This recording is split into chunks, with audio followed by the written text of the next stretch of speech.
It's crazy. Oh, it's the thing from the Death Star.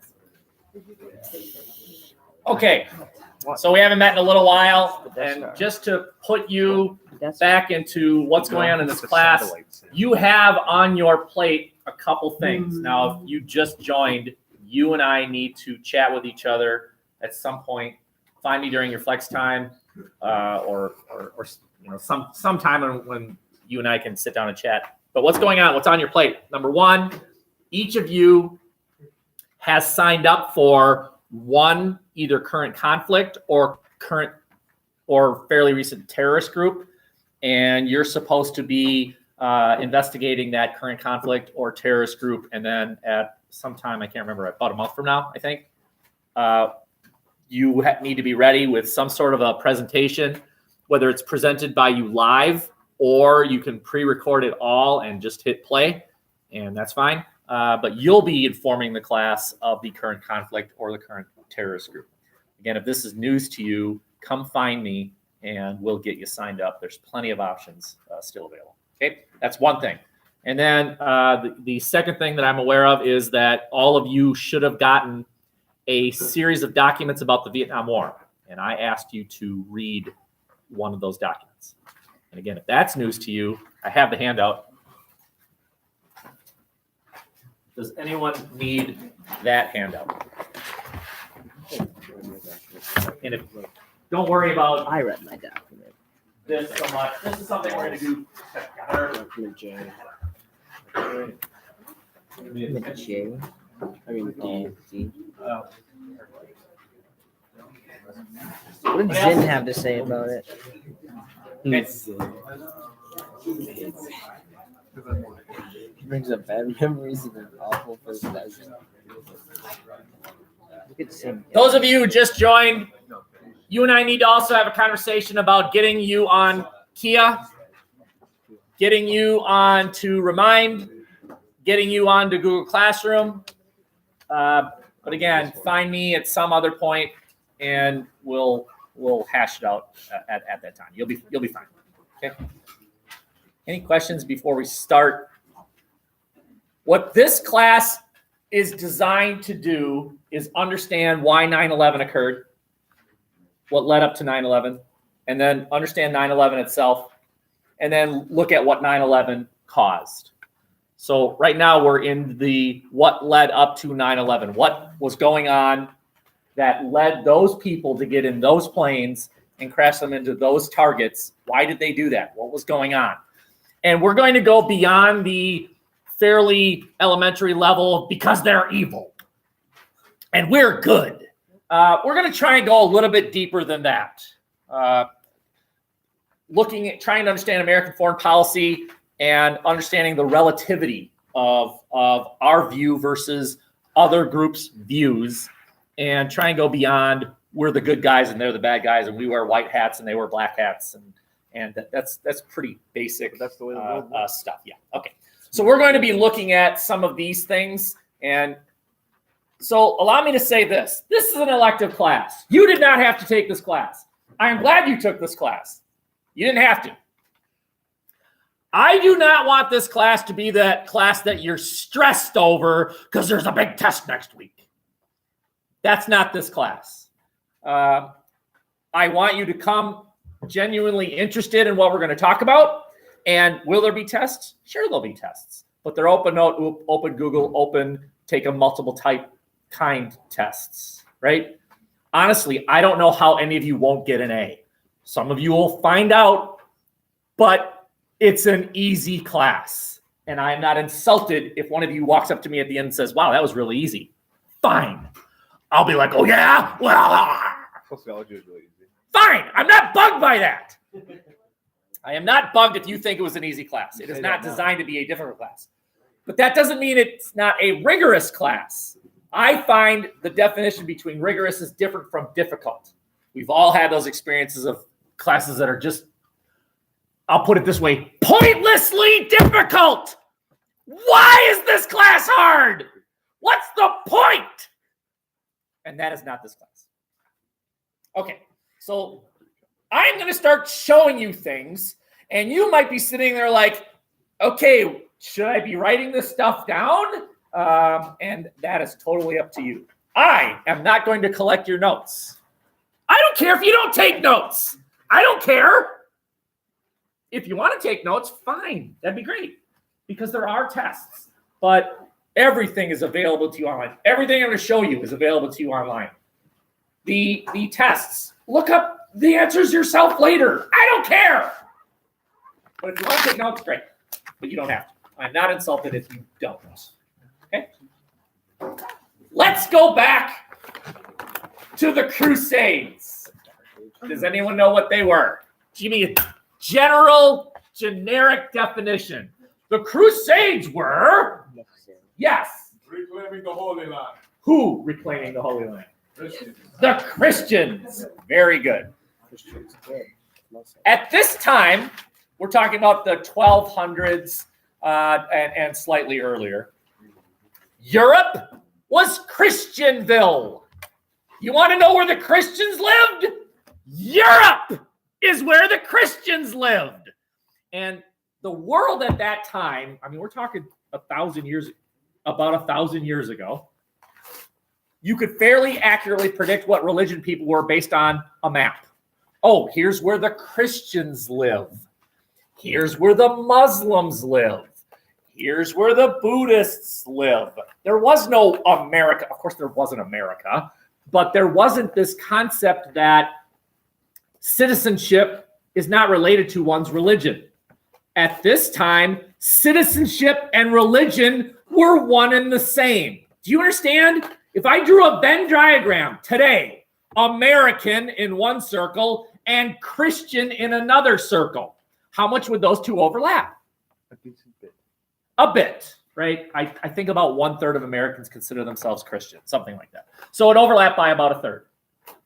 If I did the same thing in Europe, so I created a circle called Europeans and another circle called Christians, how much would those two circles overlap? It'd almost be one circle. There would be a slight deviation because of the Jewish ghettos that existed in every major European city. In every major European city, London, France, Barcelona, every major European city, there's where the Jews lived. They lived in a walled-off part of the city called the ghetto. Okay? This part here was under the control of the Muslims. Da, da, da. That was my white cat. This bugged the leader of Christianville. His name was Pope. He was leader of Christianville. And he operated under this political system called feudalism. What doth feudalism? Does anyone know? What's feudalism? There were peasants. They shoveled mud. Yes. Very good. Picture a triangle. The higher up you are on the triangle, the more power you have. But the fewer of you there were, including the very tip. The very tip of a triangle is a point. A point is one person at the top. That is Pope. And then as you go down, less power, but there are more of you. At the bottom, peasants. In between, knights, lords, kings. Let's try this. I am Pope. This is Christianville. Identify the leader of your table. Go ahead. Identify the leader of your table. I know who the leader of that table is. Take charge. You do that. Okay. If you are now the leader of your table, name your table. Name your kingdom. The Holy Roman Empire. Better pick right. Holy Roman Empire. And now, Let's do this. leader of Tableville. That's your kingdom. Identify your army. Go ahead, point to the table person and say, you are my army. Say it that way. Yes, leader of Dominica. Yes. What? We're invading You can't invade us. We'll invade you. No, we invaded you. This What? is There's more of us. Declaration of Now war. Now you're part of us. No. Now you're part of us. No. Well, yeah, Yes, you are. that's what I've done. You're part of water. That's where you are. Part of water. Yeah. Okay. You guys have I'm the water? Army. Yeah. Yep. I, We're all one thing. Pope Urban. My name is Pope Urban. It is the year 1096. Better than you. I am in control of you kings, the leaders of your table. See, I own all of Europe, but it's a bit big. I can't quite mow the yard. So instead, what I've done is I said, you mow that part of my yard. You mow that part of my yard. Well, it's still too big for you to mow, so you've divvied up responsibility of mowing my yard to the other people at your table. Those are the lords and the knights and the peasants. But you, leader of your table, send your soldier to me. Don't do it physically. Okay? I am in Rome. You will send your army to me, and I shall send them to the Holy Land to reclaim what is rightfully mine. Okay. You understand? Earth is mine. Earth is mine. I should be able to name the leaders of these tables, but they are currently under the rebellious leadership of the Muslims. And I need to fix that. Now, in this class, we could boringly go over the Crusades, and we're not going to. I am going to tell you the most important impact of the Crusades, though. This is the part that matters as far as 9/11. I am telling you that tonight at dinner, when your mom or dad says, hey, what'd you learn at school today? You will say something like this. I learned that the Crusades caused 9/11. And your mom or dad will say, really? Who taught you that? Mr. Potter. He deserves a raise. And tell them they're right.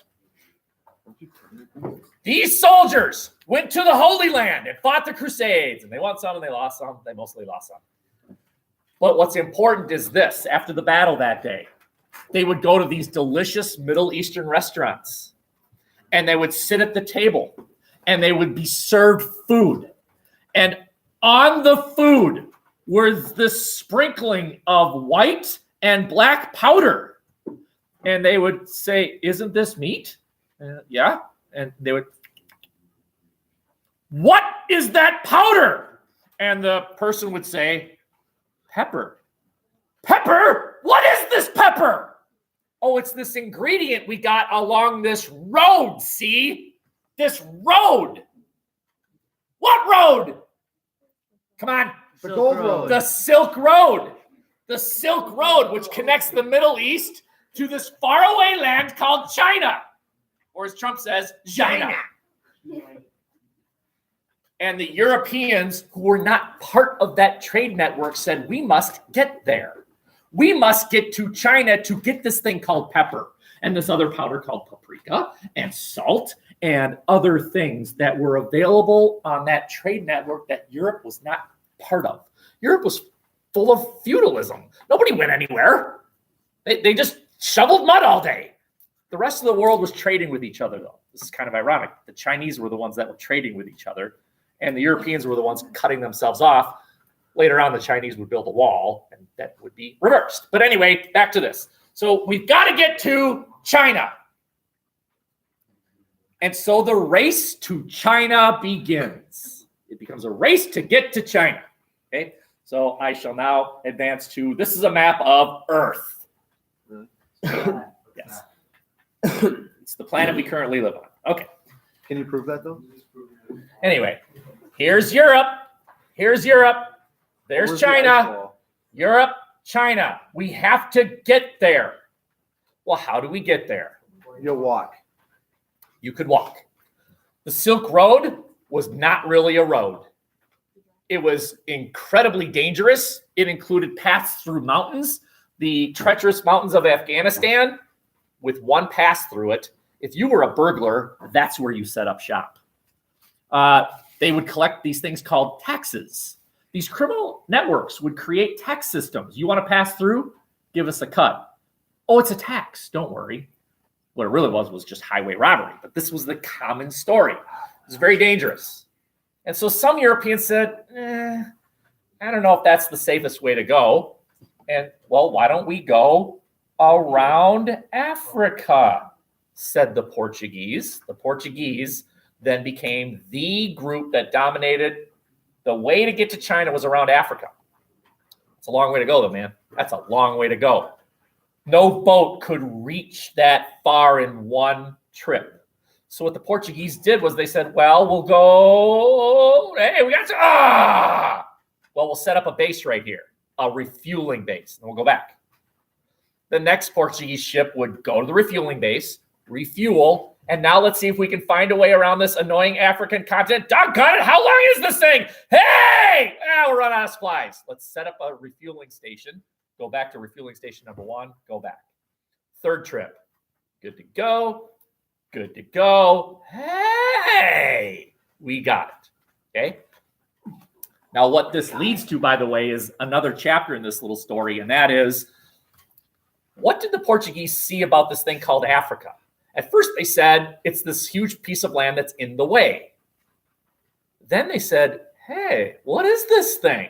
Check it out. Chapter 3, let's conquer it. Chapter 1, this thing is in the way. Chapter 2, what is this thing? Chapter 3, let's take it. The Spanish couldn't go this way because their arch rival was the Portuguese. So there was this young guy in Spain, and he said, you know what? I can get to China by sailing west. I can get to China. That guy's name was Columbus. And by the way, I heard, but it's flat. Nobody believed the earth was flat back then. That's a little fable that you learned in third grade. No. Nobody thought the world was flat. What they didn't know was, how big is the world? All right, so everyone, try this little mental experiment. Try this. Picture an orange.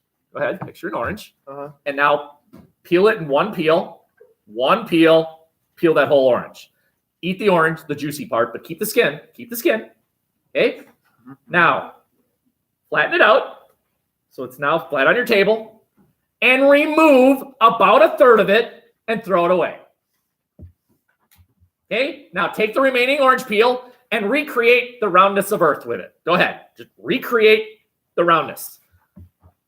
That is what Columbus thought. That was a really long metaphor.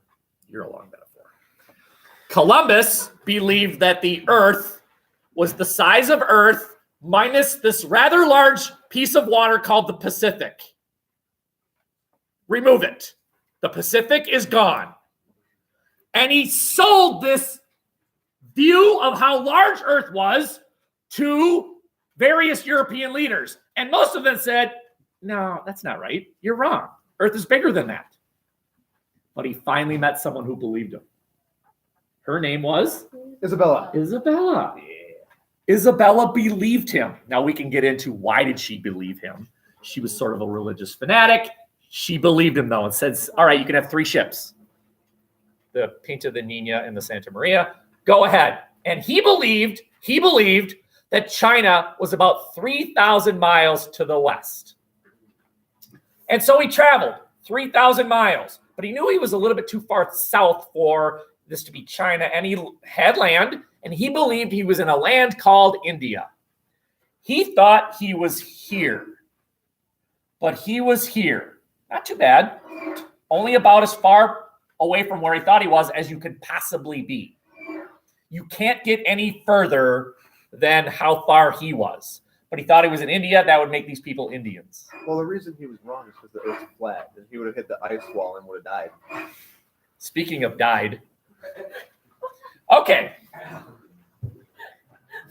At first, the Spanish said, hey, this is annoying. Let's find our way around it to get to China. And eventually, that's exactly what happened.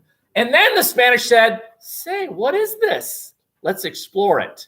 And then the Spanish said, let's take it. Chapter 1, this is annoying. Get out of my way. Chapter 2, what the crap is this? Chapter 3, let's take it. European nation after European nation would try and find their way to China. And then they said, wait a minute, maybe we should explore and conquer various other parts of the world. This begins an era known as the Age of Empire. when European nations would divide the rest of Earth to belong to them, empires. Okay, you could look at a map of Africa and say which European nation owned that chunk. The entire African continent, minus this one country right here, was at one point under the control of a European country. Only mighty Ethiopia managed to avoid being conquered, mostly because no European wanted it. What's an Ethiopia, right? Nothing. The belief was. So notice that the 3 steps that the Europeans encountered was navigation around it, to exploration of it, to the taking of it. Navigation, exploration, empire. It's the pattern for country after country, for all of Africa, all of the Americas, a lot of Asia was conquered by this area. The Europeans divvied up the rest of the world. But think about that for a second. Before the age of exploration, if France went to war with England, where was that war fought? France or England. France or England. Now, with the age of exploration, the French might go to war against the English over here, or down here, or over here. European-based war in other parts of the world. Not to mention the people who actually lived there.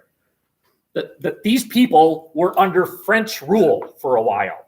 And that was information to them, like, we're under French rule? That's interesting. I'm Iroquois, or whatever. I'm under French rule? That's weird. I belong to the Swahili tribe, or whatever. Okay. Any questions so far? Just one more slide here. The ultimate war of empire was World War I. World War I represents sort of the end of this age of empire. All the wars, not all the wars, a lot of the wars between after the Crusades and World War I were based on empire. Right? The French and Indian War was a war between the English and the French over control of North America. The Boer War was a war in this part of the region of the descendants of the Portuguese and the local tribesmen. It's all based on empire. And finally, in World War I, it's like, this is it. Let's go. Last battle of the game Risk. It's all on the table. Let's rock. The ultimate war over empire was World War I. Okay, any questions? Last slide, and then we're done. What were the results of World War I? Well, number one, Germany was blamed for World War I. Does this sound familiar? Okay. They had to admit, we were wrong, you were right, we're the worst, you're the best. They also had to pay for World War I. The Germans had to pay for World War I. By the way, everything I'm saying right now leads to 9/11. So tell your mom and dad tonight that World War I caused 9/11. Blow their minds. Okay. Number two, the fact that Germany had to pay for 9/11 led them to an economic depression, which led to a global depression. This all had to do with going to 9/11, the Great Depression. Number three, and here's the one that really matters right there. That's the one that really matters as far as 9/11. Let's go back to this. I'm telling you that the age of empire led to the European domination of the Middle East. Europeans controlled this. This became something called the Ottoman Empire, who lost World War I. They lost. The Ottoman Empire lost World War I. So what happened was the Ottoman Empire was divided up into other things. Those other things are nations. The creation of nations in the Middle East after World War I. But the problem was that who created the nations? Who created these nations after World War I? Who created this thing called Iraq and this thing called Syria and this thing called Turkey and this thing called Saudi Arabia? Who created these nations? Did the Iraqis? Nope. The Europeans did. That's what matters. The creation of Middle Eastern nations by the Europeans. They created you. Think of the difference between that and how we became a nation. I mean, the United States of America. How did we become a nation? We fought for it. We did it. We declared independence. We said, hey, Britain, screw you. We did it. There's a difference. Think about this. There's a difference between that Boy Scout that makes his own car that sucks and the kid who wins the trophy because dad did it. Dad made the car. Any of you win Cub Scouts when you were young and you built the car? Did you? I bet your dad did it. But some of you actually did it yourself. And you had more pride that you did it than the kid whose dad did it. And the dad gives the trophy to the kid like, here, you won this. And does the kid say, yep, I did that? Or does the kid say, well, you did it. I didn't do it, Dad. Now, maybe some kid says, yep, I did it. And they rewrite their own fictional novel called My Life. And that's possible. But do you understand? When European nations created these things, there was no self-claim that the Middle Easterners said, yeah, we're Iraqi. It was Europeans saying, you're Iraqi and you're Saudi Arabian. There's no ownership as opposed to American ownership. We did it. We're American. You know, polls reveal we are the most patriotic people on earth. You know where the least patriotic people on earth are? Middle East, right? They don't see themselves as Iraqi. Now, are they Iraqi? Well, yeah. But I mean, think about you. Do you march off into battle saying, for Somerset High School, because I'm a Spartan? No, probably not. Right? It's because we gave you that. Society. Okay? All right, we're almost done, I promise. But any questions? Okay, we can shut off for now. How are we doing? It's 11:10. See you later.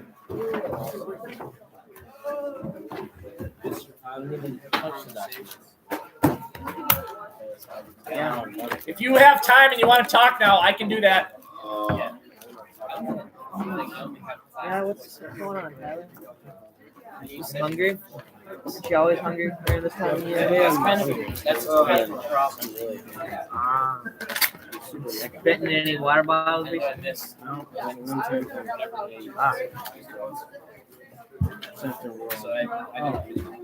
There's one more off. All right, so let's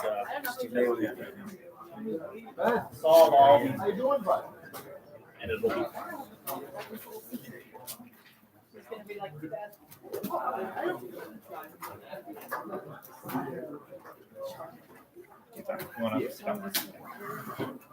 So each of you needs to grab one of these, and each of you needs to grab, and I think you get that. So I don't have it on like my back. I only have this class. It's weird. So Yeah. Class meets 4 times a week. yeah, so that's what I thought, of course, the other day. So I would run to Ms. Francis and explain to her, Okay, and hopefully figure it out. Are you? I'm supposed to pick terrace. Sammy, I'll play. How much time do you have? Oh, your time. Should we play a little round of poker? Why not? I got cards right here. Here, hold on. I am. You're right.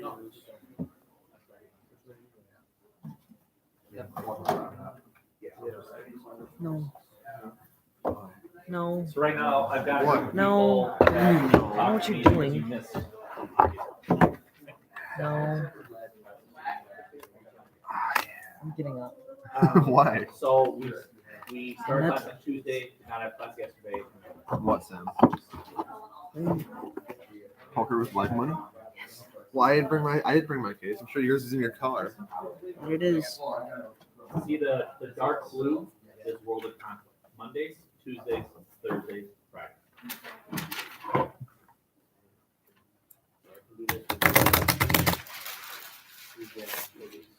There's some stiff cards. What are the holes for? I don't know. Couldn't tell you, honestly. Don't casinos punch holes in cards? Yeah, I think so. Why? Probably so they can like keep them with the same deck or something, or they know that it's their card. Like, say if you pull a card out, it doesn't have a hole in it, and they know right away that you're cheating or something. Canterbury Park. You should go bet on horse racing there. You want to, Will? Because You know, not there. Why? because betting on horse racing is a good way to lose a lot of money. All right, so pretend we put our blinds in. Okay, you ready? Ready for the flop? Yeah. I'm gonna go grab my script. Video of everything you missed. I will Bet be right back. 10,000. You bet 10,000. Sure. What we're talking about is the ultimate conflict. I'll match that. Okay.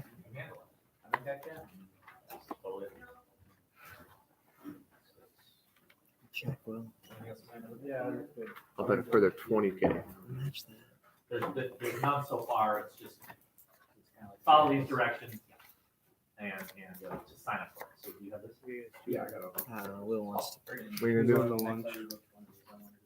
Only sign up for something no one else. I'll check, Will. So I bet $1.5 million. Bet $1 million I know. and two Ooh, that's literally. I had nothing. How am I supposed to do that? We're all signed up for it. fives minus the 2 pairs on the table. So, Ah. terrorist group, Dude, what the heck? 3 is available. What? Number 6 and a 5 4 and a 5 and a 6, and like these are all. What's this? I think I you shuffled these shuffled. badly. and 3 and 5. And on conflicts, You're gonna go to lunch? 4 is available. Going to the restroom. Why? 9 is available. Because I have to. 12 Why is would you do that? available. I'll do 4. We weren't given a fair opportunity at all.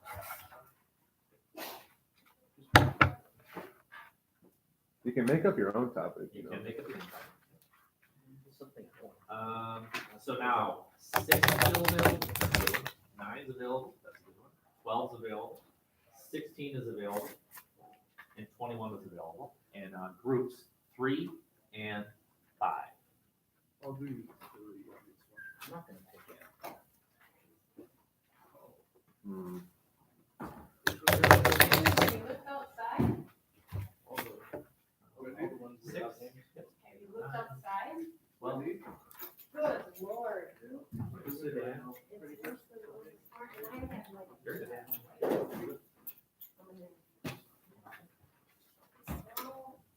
When you say South Sudan, are you talking about like the genocide or like the Right. Civil War? either or both. Yeah, the Liberia one where they went on like and stuff. That was the Hutu and the Tutsi of Rwanda. Yeah, Um, I'll do that. That's on the opposite side of the continent. Ben. just put Rwanda genocide. I want to. And I'll go talk to Miss Francis about like why some of those aren't marked as like classes. Things, yeah, I appreciate it. Then I have one more. On Friday, I literally have a hard Oh, day. yeah, I'm gonna. So I was gonna see if I can do school to work like the entire day. That would, they told me to talk to you about it because I'd be missing one of your classes. Yeah, but I mean, do you think we can understand? Especially because it's only one class. Yeah, fine. Okay. And then, do I need the stuff for Google Classroom? And Yeah, stuff or? but yes, All right. you'll need to get onto Google Classroom and remind. and then Yeah, I have use. that. I'll pass it. Someone else has the links for it. That'd be great. All right, see ya. Thank you. Thank you, brother. You're welcome. See ya.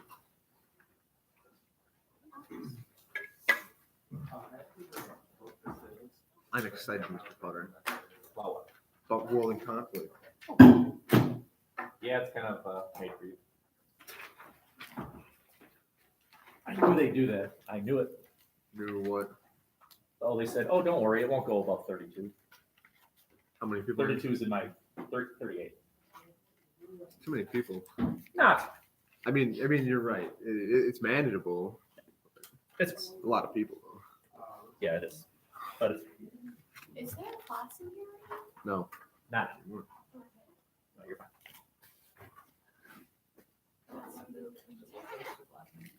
Okay, so Mr. Barry, World in Conflict is scheduled for here. Thank you. Do we have like debates and stuff?